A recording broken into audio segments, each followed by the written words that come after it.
Hey guys, it's Tori from Calypso Creative Planning. I've got a new Plan With Me video for you, and my girl Ashley has decided to join us. Ashley, say hi. This is Ashley. So if you hear like weird grunting noises, I promise it's not me, it's her. She's weird. So I've got a fun new Plan With Me video. This one is going to start out with a Procreate tutorial for a little sticker mashup that you've probably seen on my social media like 2-3 weeks ago, something like that. But someone asked me about adding shadows in Procreate, so that is where this is coming in. So let's get to it. Subscribe, check out the next video.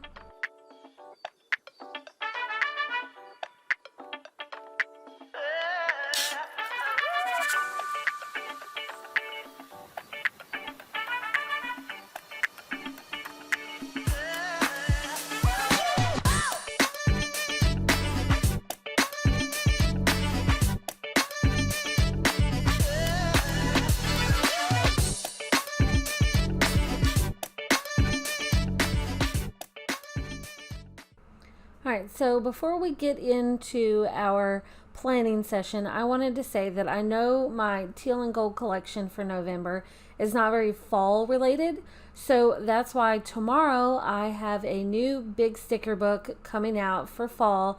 This is the Boho Fall Harvest set, and it is so pretty, and I cannot wait for you to see it. I just love it. Okay, so let's get into planning. I'm starting out in Procreate, and since this is, why are you licking me? Since this was a little sticker mashup that I was planning for a collage that I was doing for a planner collage, I had the background all set up already, but I'm just doing a side-by-side with GoodNotes and with Procreate, so I can drag stickers from my Purple Goth scrapbook set into Procreate. And so I'm just starting out by just dragging the stickers over, and then I'm going to get some from the Dark and Moody sticker book, and I'm just pulling them into Procreate right now. And as you pull them in, it's going to create a separate layer for each of these images, and you don't want to resize them too many times, because then it kind of like starts to degrade the image. Over time, it's, you know, it's not as crisp and clear, so just don't move them around, you know, too much until you know what you're doing. So right now I'm just kind of loading them in here so that I can, you know, once they're all in, I'll get rid of the side-by-side and just look at Procreate. And I didn't know exactly what I wanted to do when I started pulling these in. This is the Paper Florals Charm Bundle, the volume 2, by the way. But when I started pulling these in, I didn't really know what I wanted to do, so that's why I've got a day header and a project header. But like I said, it creates a separate layer for every image that you pull in. So you don't have to worry about, you know, layering things up yourself. And you can move the layers around as you want so that, you know, some stuff goes in front and some goes behind. And I'm just starting to play around with layering things up and sizing things how I want them. The idea behind this little sticker mashup is to create just like a fun way to layer up your stickers in, you know, I'm using it in Procreate so that I can put it in my planner as just like one image instead of all of these. But you can do that too. But I'll also be adding in some shadows. And since I was asked by someone, you know, if I had a video on adding shadows in Procreate, I figured this is a good time to show this. And I'm going to show you 2 different ways to add shadows. But first, I just want to layer things up and get them, you know, into position and, you know, just play around with sizing, location, all this kind of stuff. And as you can see, if you move, what, did you almost lick me? As you move things around, like go down in the list of layers, it's going to automatically go behind. And let's see, let's pull in one more thing. This is from my freebie set from the Spooky Glam collection in October. And I thought this little paint strokes would be fun, and I played around with different placement, like if I wanted it to go behind certain stickers. And with doing it in Procreate, it's easy to just kind of drag those around till you get like the exact placement that you want. Ashley, goodness. She's very needy this morning, or all the time. So I decided I didn't need the Sundays, so I'm going to swipe and delete it. And I'm going to duplicate this project layer, select it, and then fill that layer with black. And this is going to be my shadow layer. This is one way that you can create a shadow. So I'm just moving it off to the side just a little bit. And then I am going to turn down the opacity. You click the little N, turn down the opacity a little bit. Then go to Gaussian blur. And I'm going to click and drag to the right so that it just ups the level of blur, and it just kind of softens that. And that's a really, really easy way to add a shadow. I'm going to do the same thing for the big white box. And, you know, we're just duplicating the layer and then moving it around a little bit to get it where we want it, lowering the opacity a little bit just to soften it. And then I'll also do Gaussian blur here. So it's on the layer, not the pen. And I'm just adjusting it to where it's similar. I think, I don't know if I did similar or the same one. You can go, you know, either way. But then I decided I wanted it to be a little bit different. So I'm taking that shadow layer and making it just a little bit bigger. And then I'm going to switch over to, instead of just resizing it, I'm going to go back to the selection. I'm going to change it to warp. And then I'm going to pull in the bottom part and pull down the corners so that it looks like it's kind of like folded at the edges. And you can see it's just easily, you just drag down these little corners. Stop licking. Drag down these little corners, and then at the top, pull those in so you don't see those, so that the shadow's just at the bottom. And it gives you a different look. So it's just a really simple, quick way to add a shadow. And see how it looks like it's like curled at the ends a little bit there? I like it. I think that works. So some of these already have shadows, some of them don't. So for this this little paint washy thing, I just added another layer. Quit licking. And I'm going to add shadow by doing an airbrush. So this is a medium airbrush, and I'm just kind of lightly going in behind it. It's pressure sensitive, so just lightly going in underneath it just so it stands out a little bit. And I'll do the same thing for this little paper scrap over here. And that's just another easy way to add shadows quickly. And I'll do a little bit up here around the flower. Quit licking. Okay, all right. Well, go sit in your chair. Go sit in your chair. Okay, so since this was on a dark background, I thought my planner page that I put this in later on is going to be a white background. So I turned off my dark background so that I just have like the generic white background. And I'm using the smudge tool in the same airbrush, you know, thing, same airbrush settings. And I'm just kind of softening this up a little bit because on the black it worked. But since this is going to go on a light page, that shadow is just a little too dramatic. So I'm also going to erase a little bit with an airbrush. I'm just kind of like tapping just so it lightens up that shadow just a little bit. And I'll do the same thing for the shadow around the washi. Just kind of like tap, tap, tap, you know, to lighten that up. Because it works on the dark. But since I know I'm going to also put this on a white background, it was just a little much. It was a little too dramatic of a shadow there. So I thought I'd also, while I'm in here doing some shading, add a little bit of darker shadow around the paper clip. And you can, you know, double tap to undo, hit the undo button if you get a little too much, you know, simple.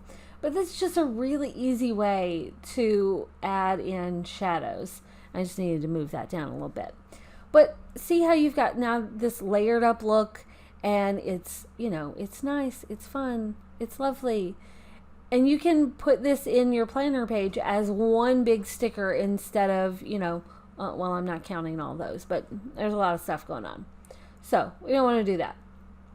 All right, and since this was designed originally to go as like a social media post, I added text with my, oh, alarm's going off.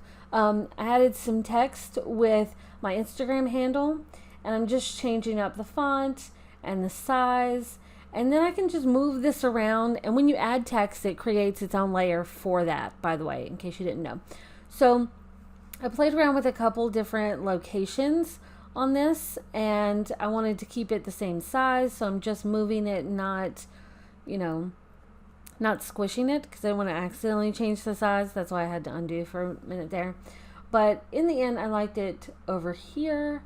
And the reason why size is important is so it would match up with the other stuff going on in the whole collage. And I'm just going to move this layer up to the top so it's easy to turn off later. And I'm just swiping on all these layers so that I can select them, and then that allows me to move everything at once. So I kind of like place it differently on the page, and it's ready to be exported to go on a social media post. But first, I want to export it to go in a planner page. So I'm going to turn off the background layers, and I'm going to say share as a PNG, so we have that transparent background. And I'm just going to copy it, and then I can open up my planner, go to the actual planner, not the sticker sheet, and then I can just paste it into my planner, and now it's one big sticker image. Now, of course, if you want to save this to use later over and over again, you can export the picture and save it somewhere like on your iPad, or save it in Dropbox or anything like that.